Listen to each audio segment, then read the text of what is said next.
కాకినాడ రమణపేట వైద్యనగర్లో గల జిల్లా వైఎస్ఆర్ కాంగ్రెస్ పార్టీ అధ్యక్షులు మాజీ మంత్రి కురసాల కన్నబాబు నివాసంలో నూతన సంవత్సర వేడుకలు ఘనంగా జరుపుకున్నారు. జిల్లా నలుమూలల నుంచి వచ్చిన వైఎస్ఆర్ కాంగ్రెస్ పార్టీ నాయకులు, కార్యకర్తలు, అభిమానులు పెద్ద ఎత్తున విచ్చేసి కన్నబాబుకు నూతన సంవత్సర శుభాకాంక్షలు తెలిపారు. ఈ సందర్భంగా కన్నబాబు జిల్లా ప్రజలకు నూతన సంవత్సర శుభాకాంక్షలను తెలిపారు. ఆరోగ్యాలతో అన్ని రకాలుగా కూడా మంచి జరగాలని ఈ సంవత్సరంలో ప్రతి ఒక్కరూ బాగుండాలని కోరుకుంటూ ఉన్నాం. ప్రధానంగా రైతులు, మహిళలు, యువత, విద్యార్థులు, ఉద్యోగులు అన్ని వర్గాలకి ఉన్న సమస్యలు తొలగిపోయి భవిష్యత్తులో కూడా వారికి మంచి జరిగే విధంగా ముందుకెళ్లాలని అభిలషిస్తూ ఉన్నాం.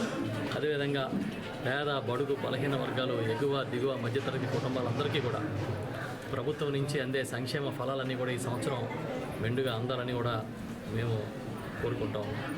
ఈ ఏడాది గతంలో మాదిరి కాకుండా ప్రకృతి కూడా సహకరించే విధంగా ఉండాలని మనస్ఫూర్తిగా వేడుకుంటూ ప్రతి ఒక్కరికి అందరికీ పేరు పేరున నూతన సంవత్సర శుభాకాంక్షలు.